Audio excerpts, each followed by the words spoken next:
Very good morning to all the viewers of QNews English with me, Vijay Rana and Deepak from our studios out here in Bangalore.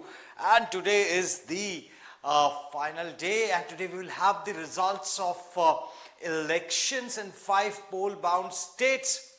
So we'll also be going through that, the live results. We will witness that as well. The counting is on its way, and trends, we will also see as to which party, how they are trending in which state. So a lot of live news out there, and we have stage set for the D-Day. As we told yesterday, the stage is all set for the D-Day, and we have the arrangements out there. Along with that, we also have Israel intensifies assaults in Gaza. We'll cover every news in detail, but first of all, let's see. It's already 8 o'clock. Yes, it's 8:02, and let's see what is happening out there. The counting is still in progress. So we will have assembly constituencies for Chhattisgarh. There are 90 constituencies for which the results will be announced one by one. We'll get to know what is happening where.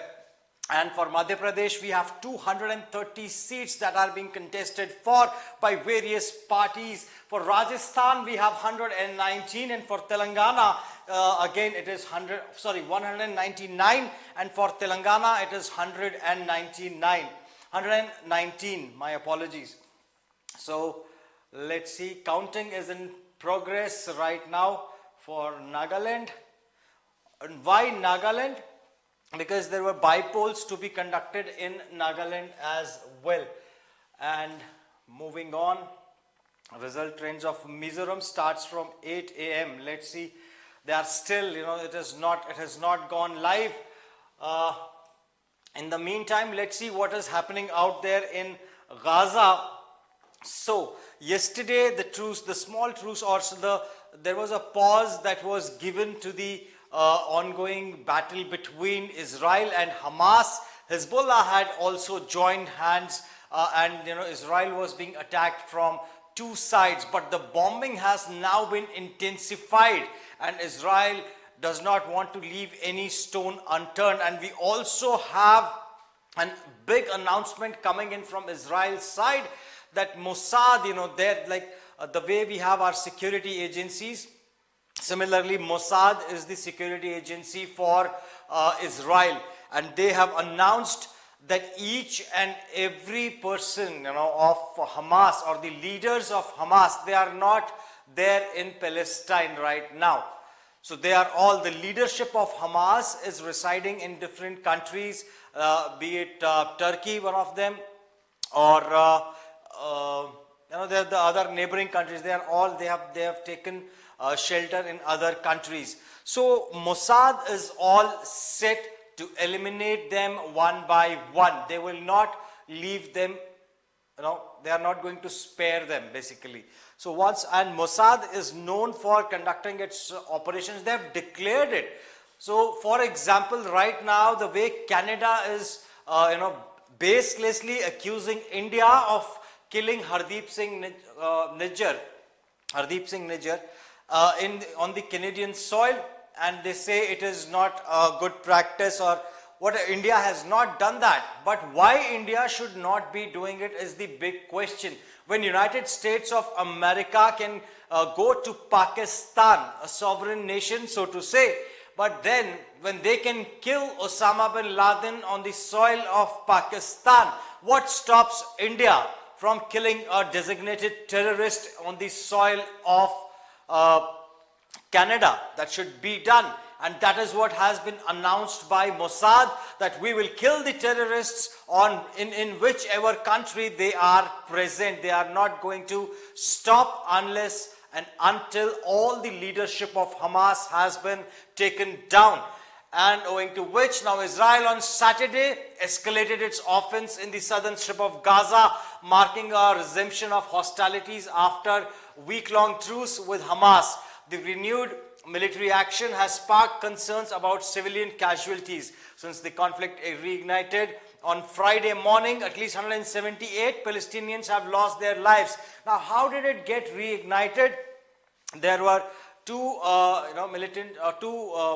terrorists of Hamas who actually opened fire on Israeli citizens, and they did kill some of the Israeli citizens, owing to which the truce was broken and it all started yet again. And now 178 Palestinians are dead. They are all civilians, women, children, the elderly. Nobody is being spared. So they come in the line of fire, and Israel does not hesitate.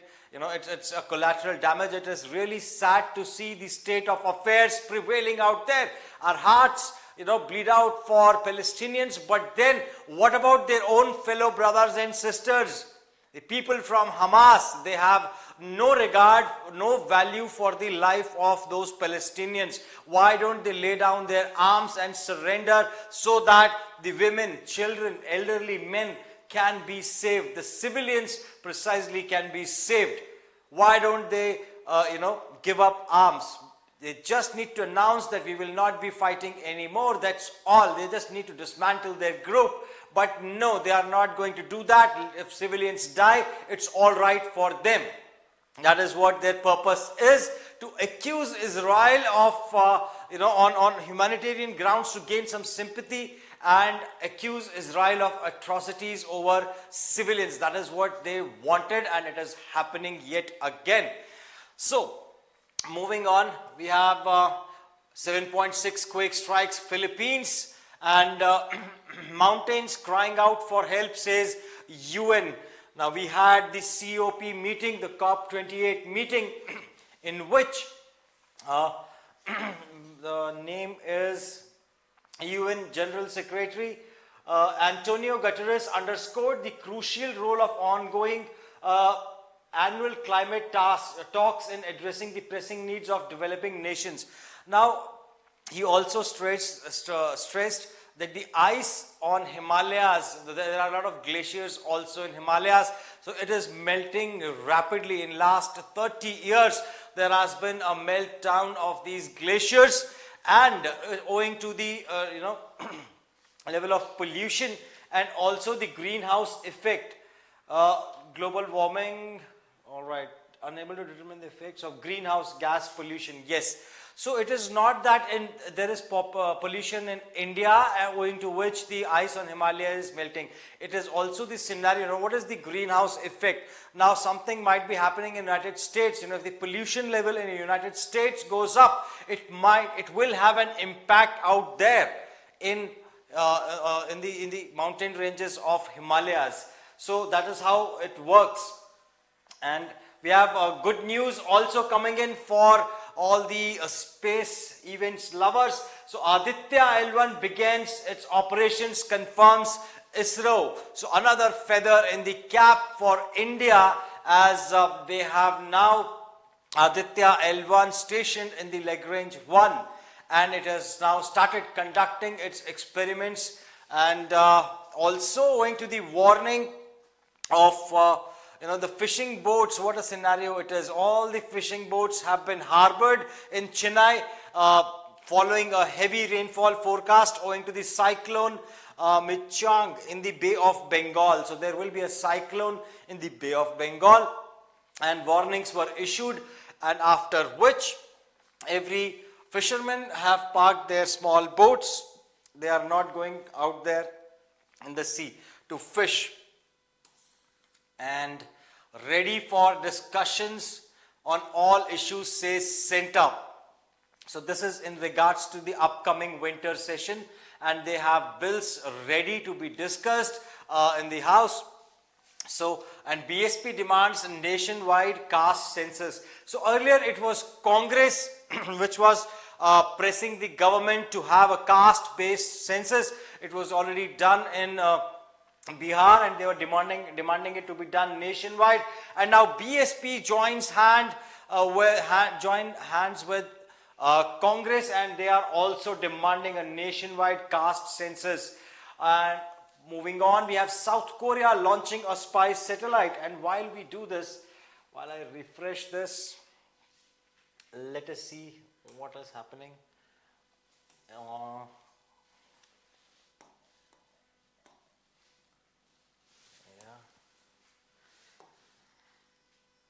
Am I there? not there. Okay, thank you, Deepak. So we have Prashant Kumar and good morning, Bhaiji.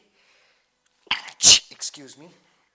Very welcome, Shubhra. Good morning. How are you? And Cherala Devendra is also wishing us a good morning. Now moving on. I'm trying to get to the election news also simultaneously, so I will be shifting screens more often today. And what do we have here? Congress, BJP reach out to independent candidates in Rajasthan. Now, why would you do that? The two major parties are reaching out to independent candidates because they are expecting it to be a very, very close fight between Congress and the BJP in Rajasthan.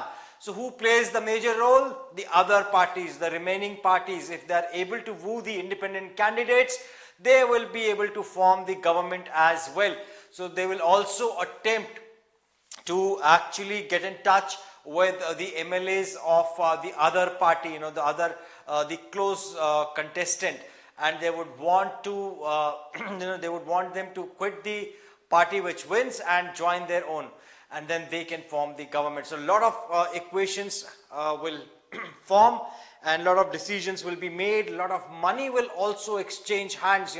They will be promised some amount owing to which they might change. So that's what happens, and how it is going to happen, only time can reveal that, and I'm just desperately waiting for that counting to start. And while we do that, we have what a photograph here, the men in action out there, the yellow and orange. Kabaddi, kabaddi, kabaddi is the call, and it says players of Gujarat Giants and Telugu Titans in yellow participate in the Pro Kabaddi League Season 10 match in Ahmedabad on Saturday. For all the sports lovers, what a picture this is, what an image has been captured.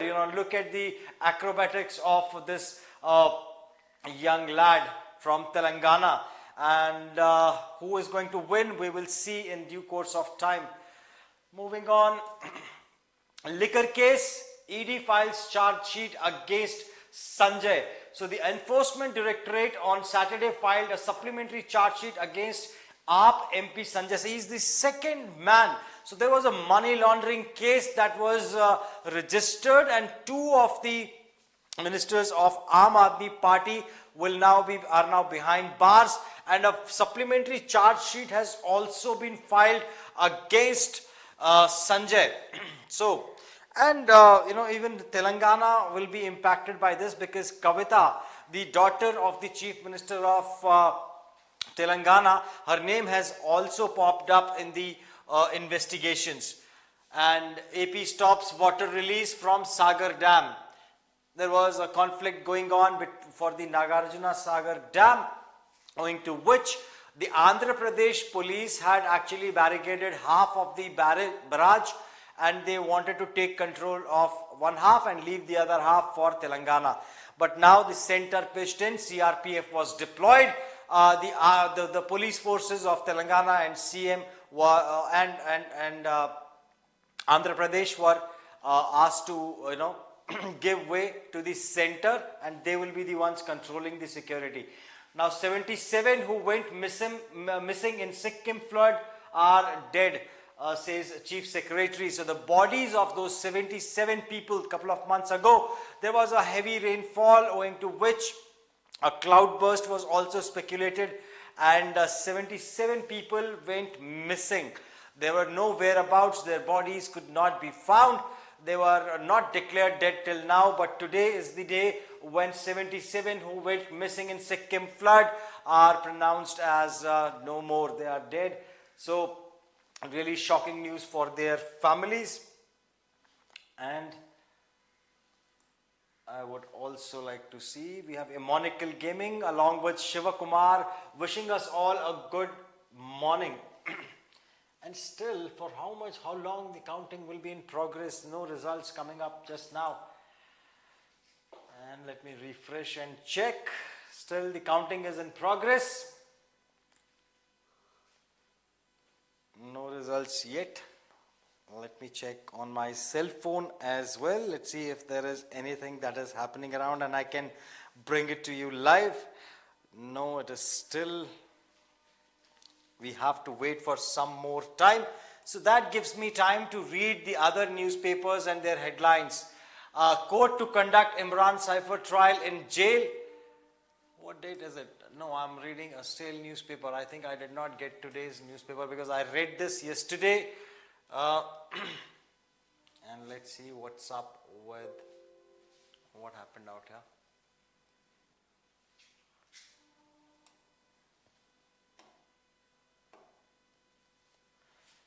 Yes.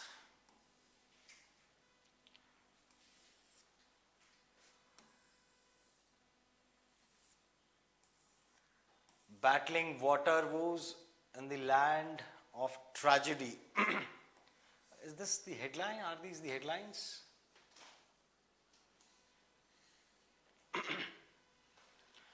All right. So,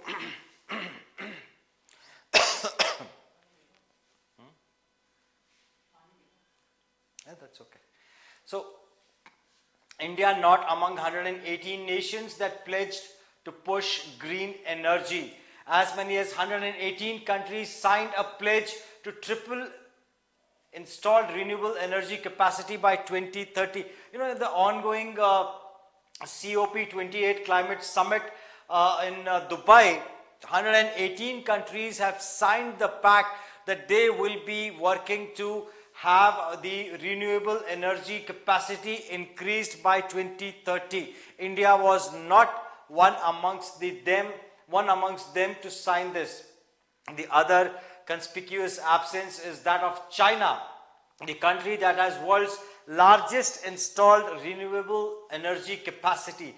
Though the plan to substantially increase renewable energy capacity and energy efficiency and firm it up into a declaration, COP28 was first floated by European Commission President Ursula von der, that's a difficult one to pronounce, Leyen this April. It was first mentioned that the concrete proposal in the New Delhi G20 declaration in September. So these summits are now being conducted and they are now being taken very seriously, although they were initiated by some other countries. But then India now plays a major role, especially after the G20 summit. And our Prime Minister Narendra Modi was also there in Dubai with a heartwarming welcome out there. And Modi says, Mizu agreed to set up core group to further deepen ties. Now from Mizoram, the news is from Mizoram. One second. It is not Mizu group. Okay, Methi. That group is Methi. It's Mizuzu. So it is about the news wherein Mizuzu wanted to have the Indian Army's presence completely revoked from the island and from Maldives, basically. So he was here in India requesting Indian government to move the chopper. They had a helicopter deployed there along with very few, less than 20 army men deployed there who were helping people during the need of the hour. If there was any medical emergency or any, transportation that had to be done, they were using that chopper out there. But even that was not okay with the people of Maldives. And India and the Maldives on Friday agreed to set up a core group to further deepen their partnership as Prime Minister Narendra Modi held a productive meeting with the newly elected Maldivian President Mohammad Muizu on the sidelines of COP28. So now this is what happens. What is COP28 all about? It is about green energy. It is more about the environment, the climate changes. But you don't discuss climate throughout the day. You meet the leaders. Yesterday also I spoke about this. You meet the leaders of different countries. There are, on the sidelines of the event, there are talks that you have. You go for a lunch, or you get time to speak to the leaders. So owing to which, there are a lot of discussions that might happen, a lot of agreements might get signed, or a lot of agreements or a lot of discussions, productive discussions might happen, and resulting in a lot of signatures being done on different documents for different proposals that might follow. And this is a classic example. While the whole summit was to discuss about climate change, our Prime Minister also discussed with the Maldivian Prime Minister that this is what our plan of action can be going forward. President Mizuzu and I have a productive meeting today. We discussed ways to enhance India-Maldives friendship across diverse sectors. We look forward to work together and deepen cooperation for the benefit of our people. Mr. Modi tweeted after the meeting his first with Mizuzu.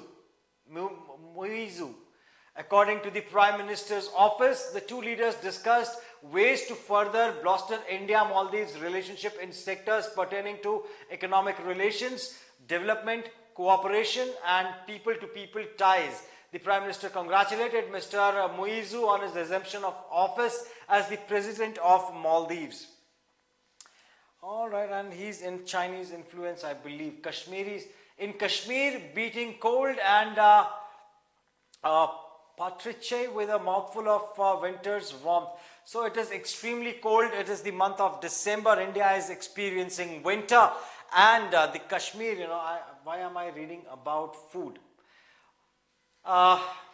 Leaving home at the crack of dawn in sub-zero temperatures to eat harissa, the meat delicacy. So there is a delicacy that is being displayed out here, amidst all the news. I'm really eager to get to the results. Not sure why am I so eager today, and what about the audiences? What is it that they want? Nobody has said anything till now. So I'm just waiting for this Election Commission of India to actually start. Why is it not starting? So let's see what Google has to offer.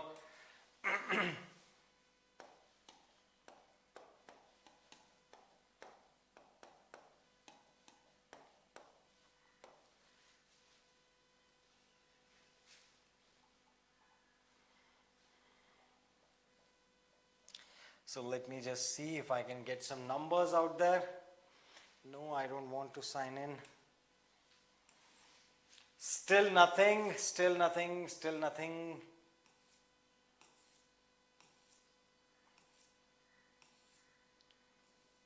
Nope.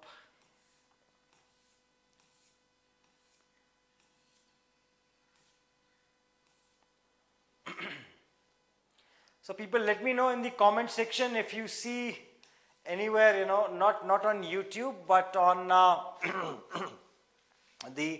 on Google, if you encounter anywhere where we can see it live. I have the Election Commission's website, India TV. No other news channel I can go through. So right now I think there is some wait. Election results. I'm already there, and I'm refreshing it again and again for our viewers. So let's move on to the news further. It's a Sunday morning, and what is the news from Hyderabad? Passengers stranded overnight at airport as flight cancelled abruptly. So this happens, mostly it happened with me also a couple of times. A lot of people make a lot of hue and cry about this. But I don't know what happens, I can actually research as to why airlines do this. They cancel my tickets. All of a sudden I get to know that I'll not be able to fly. And then refund takes at least a month to process. Asked to deplane 30 minutes to boarding citing inclement weather. Okay, this was due to weather. And people were put on early morning flight. So due to bad weather, this flight of Indigo, that is understandable. Why to put the life of people at risk? So the passengers were later informed that the delay was owing to the runway carpeting at the Bhubaneswar airport, contrary to the earlier explanation of bad weather. So now they took bad weather as an excuse, and later on they revealed that it was about the carpeting that was happening on the runway of Bhubaneswar airport. So this is what people do not like. If there is a truth that needs to be told, please go ahead and tell them the truth that, we will not be able to land in Bhubaneswar. That is why we are right now not flying from Telangana. So if you tell them clearly, they will have an idea, they can have their plans rescheduled. But if you tell them it's bad weather and then you later on change the explanation, now that leaves every passenger with a bad taste. Moving on, we have train services cancelled as cyclone looms. So the the flights are getting cancelled, train services are getting cancelled owing to the the cyclone, and SCR sets freight record in November. Now South Central Railway is yet again in picture out here, and they have registered best freight loading of 11.537 million tons, earning rupees 1,131 crores in the month of November. So these are the goods train or the freight train that they are talking about. So a lot of raw material or a lot of items being transported through the rail system. It's very economical to have these items transported using the goods train, and that is what is happening. So India, it's really good for India. We don't rely on road transport only. It's also the railway network that helps us to trade between different states, and the items are being exchanged as well. Moving on. First round of election results likely to be out by 9:30 a.m. So we do have time. It will be around 9:30, and let's do this. I will end the telecast here, and we will be back with the election results by as soon as we get any report out there. As soon as the counting results start appearing, I will be back with you. And it's a Sunday today. I have time on hand, and let's see. Let's give it one more shot and check if any state. Right now there is nothing there is no point me again discussing about the exit poll, which is favoring Congress in 3 states out of the total 5, and BJP is if it is about MP.